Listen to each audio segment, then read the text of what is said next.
Thank you so much for joining me today, and welcome to today's teaching. And in Ezekiel chapter 26, Ezekiel prophesied to the city of Tyre, which was a coastal city, and part of the city was on the coast, on the mainland, and the other was on an island. And he prophesied to them, because when Israel was taken off into captivity, and then Judah was taken off into captivity, it was because God was exercising judgment on them. However, he really took offense at the fact that the city of Tyre had rejoiced in what had befallen the people of God, and they were gloating over it, and they were going, oh, now they've fallen, we're going to be prosperous. And so God exercised judgment on them as well. And he got Ezekiel to prophesy to them and say to them, I'm going to send Nebuchadnezzar, the King of Kings, he called him, though we know, of course, Jesus Christ is the King of Kings. But he said, this great King of the kings of the earth, I'm going to send him, and he's going to build siege works against your walls, and he's going to break in, and he's really going to devastate your city. And so that was part of the prophecy. And he actually explained how it was going to be scraped as bare as a rock. But this siege actually lasted for 13 years. And that is probably one of the longest sieges you can imagine. And the reason for this was because it was on the coast, and because the island city was out at some distance in the water of the waters of the ocean. They didn't run out of food as soon as other cities would have run out, because some of it was because it was accessible by boat. And so they would be able to send the boat for provisions, and they would bring it in. And so this siege lasted a really, really long time, 13 years. Sorry if that made a noise. I bumped the mic in my gesticulation. But anyway, so they came back. They would bring the food in, and that was what caused the people to be able to withstand the siege for so long. But eventually they ran out. And Nebuchadnezzar and his armies went in, and sure enough, it was conquered. But then the amazing thing is that in Ezekiel 29, God prophesies, and he says to Ezekiel, I actually want to read this, even though I read it last time, just to remind us. He said this. This is in Ezekiel 29, reading from verse 17. You know, God is always accurate. He'll always tell us when something happens, and when something's going to happen. And it says from verse 17, in the 27th year, in the first month, on the first day, the word of the Lord came to me, Son of man, Nebuchadnezzar, king of Babylon, drove his army in a hard campaign against Tyre. Every head was rubbed bare, and every shoulder made raw. And that was because they had to carry these heavy stones in baskets on their shoulders and stones on their heads. And so from continually building up these siege ramps, it had an effect on their physical bodies. And so their shoulders were raw from carrying all these things, and all the hair had been rubbed off their head. God even noticed that. It says this, yet... I just love this. This is the second part of verse 18. It says, yet he and his army got no reward from the campaign he led against Tyre. So God noticed, he said they got no reward. There was no plunder, because the soldiers used to be paid by the plunder that they got from the cities that they were able to overpower. But because it had gone on for so long, all the treasures had been taken out by boats somewhere else, and there was actually nothing that they could have as a reward. So, and God noticed that. He said they got no reward. He says, therefore, this is what the sovereign Lord says. I am going to give Egypt to Nebuchadnezzar, king of Babylon, and he will carry off its wealth. He will loot and plunder the land as pay for his army. I have given him Egypt as a reward for his efforts, because he and his army did it for me, declares the sovereign Lord. And there's just so much that we can glean from this. God noticed that they weren't rewarded. God knew that this was something that he had done. He had required Nebuchadnezzar to go and actually besiege the city of Tyre and eventually defeat it. And God goes, you know what, they got no reward and they were doing this for me. And this is something that I really and truly need us to understand, is that God takes it personally when we have a need. God takes it personally when look, Nebuchadnezzar wasn't even a child of God. He was a heathen king, but God had raised him up, and God said, in doing this, Nebuchadnezzar was working for me. And how much more when we are God's children? Will God take it personally if we are without, if we, like in COVID, during COVID-19 and the lockdowns, so many people lost their employment, or they lost income that just didn't come in. Like, I think I've got a couple of friends who are hairdressers, and they weren't able to cut hair and earn a living while the lockdown happened on the first stages, stage 5 and 4. They weren't able to earn a living. I've got friends who own restaurants. We've got a church that's linked to Open Skies, which is my church. And it's one in Maritzburg, and they are in a center, a beautiful new shopping center that was built. And it had just been built, and people had come in. There were restaurants and shops there. And one particular restaurant, the couple who opened it, had put all their life savings. I think it was 1.5 million rand. They'd put it into building up this restaurant, and then suddenly they shut it down. And it just really is horrible to know that they lost everything. However, this has happened to many, many, many people, but there is no way that God will let us go unrewarded, because we weren't working because we weren't able to work. And when I say we, I'm just identifying with people who owned restaurants, were hairdressers, who went to work and were employed, and maybe the people that employed them have had to shut down their businesses because they were out of action for 5 months. But everybody worldwide is in a similar situation. But as Christians, we need to look at these two things that I've read to you, not just in Matthew, but I've read this in Ezekiel, to know that God was the best, excuse my dog, that God was the best employer that there was. And he said, I can't let these people work for me for nothing. And so I'm going to give them Egypt as a reward. And so after this campaign where they broke in to the city of Tyre, found that there was no plunder, he then directed them to Egypt, which was also under judgment. And there were treasures, there was plunder, and they were able to carry that off as 13 years worth of back pay.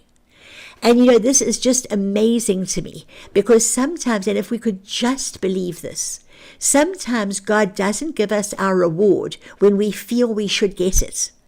Sometimes you tithe and give and you think, oh goodness, I have a need and it's not being met. And I'm going to give you a testimony of something that happened to me where I actually really experienced this. But God will give you your reward when it's of most benefit to you. He won't give it to you at a time when you will just fritter it away, because these guys who had worked in Nebuchadnezzar's army, there were always prostitutes who went along and they found their way to where soldiers were. And if they had got their money incrementally, which means in increments, so it might be every month, it might be every year, it might be every season. But if those soldiers had been given their pay incrementally, what would have happened? What could have happened? They could have wasted their money on prostitutes. Remember, they'd been away from home a really long time and they were not people of God. So immorality was something that was rife. They could have gambled it away. Soldiers love to gamble. Well, lots of people love to gamble. But just in a siege, to occupy their time, to make it more exciting for them. They could have had it stolen from them. Loads of things could have happened to that money, and it wouldn't have been of any benefit. But instead, they just worked and they got the food that they had to eat. They got their needs met during that time. However, they didn't get the reward. They didn't get their pay for having besieged Tyre. And Nebuchadnezzar certainly wouldn't have given them money. However, God did, because God said they weren't working for Nebuchadnezzar. Nebuchadnezzar was working for me. And when you work for God, God will ensure that every need of yours is met, and he will never allow you to do anything for him without ensuring that you get some kind of reward. And so, when they had plundered Egypt, they went home. It would have been 14 years since they left home. And they got 14 years worth of back pay in one go, well, 13 years worth of back pay, and then the back pay for Egypt they got at the time that they would normally get it. So they went back to Babylon after 14 years away, carrying all this plunder. 13 years back pay plus the current reward for attacking Egypt. So when they got back home to their own land, their families, who hadn't seen them in this lengthy time, would have received all this money. There would have been money for the farm, there would have been money for their businesses, there would have been money for anything that they needed it for, which is actually remarkable. And I want to just give you a testimony of something that happened to me. You know, I've always been somebody who's tithed and given, always. And I've had needs met, and God has done wonderful things for me. But I knew, well, I didn't know. I guess I never even thought about it.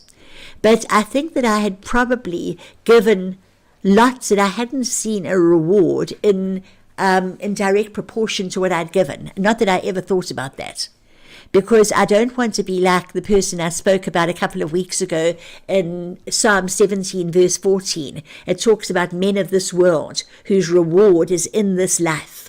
I don't want to have all my rewards in this life. I much prefer them to have gone ahead of me, because your heart is where your treasure lies, and my treasure lies in heaven.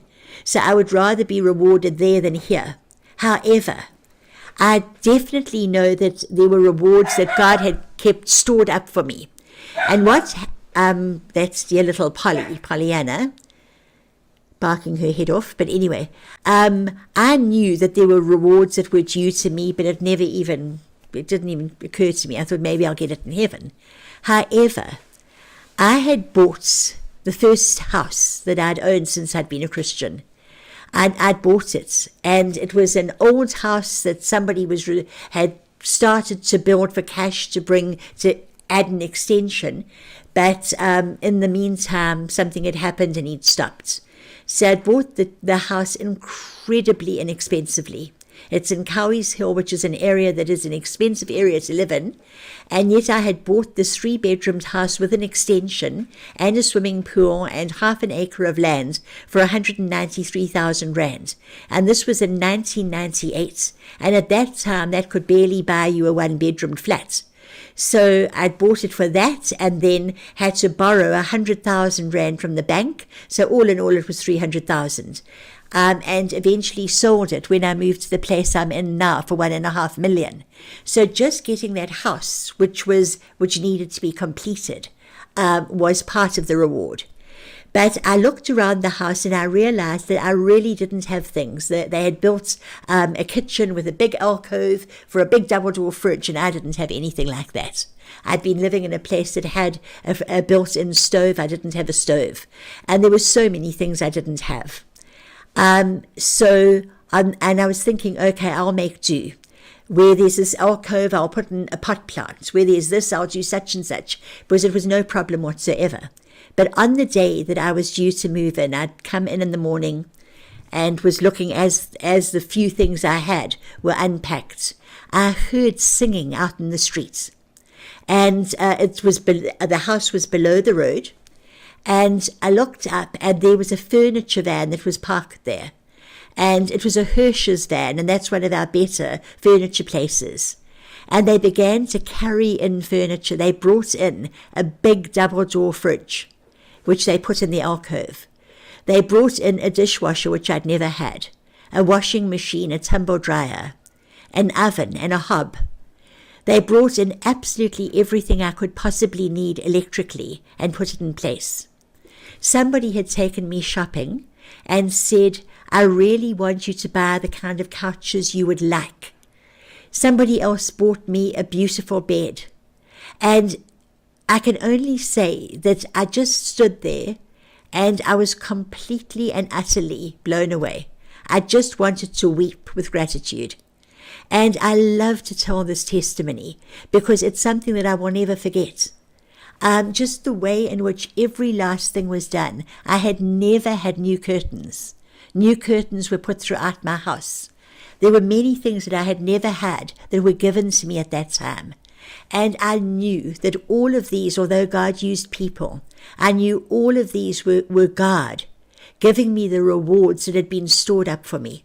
And I thought about it afterwards, and I thought, if God had given things to me incrementally, I know what I would have done. I'm not going to tell you. But anyway, I know what I would have done. And it really wouldn't have benefited me. And so I want to encourage you, because God is not a respecter of persons. Whatever God did for Nebuchadnezzar, he did for me. Because he was essentially saying to me, Fiona, I know that a lot of what you've done for me, and you haven't had any kind of compensation for it.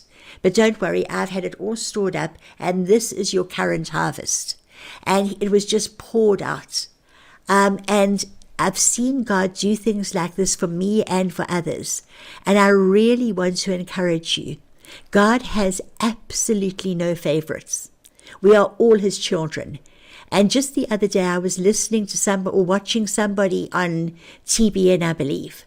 And he's a minister by the name of Leon Fontaine. Not Des Fontaine, Leon Fontaine, and he's Canadian. And I just got the very end of what it was that he was preaching on. But I loved the end I got. And he said, my wife and I have 5 children.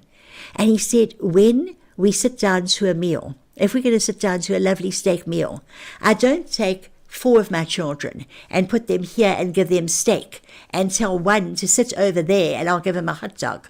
He said, if it's steak for one, it's steak for all.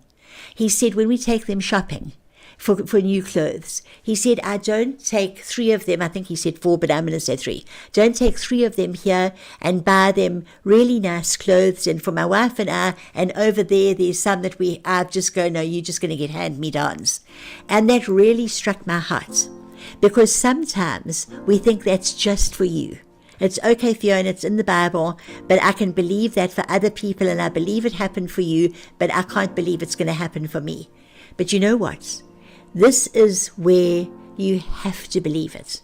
You don't really have any other option, because God is your Father, and he says he's no respecter of persons, and so what he's done for one, he can do for you. God bless you. And I pray that your faith is stirred and that you are encouraged to ask anything, whatever, remember from a few weeks back, and knowing that God knows your every need. And so bless you, and I'll talk to you next week.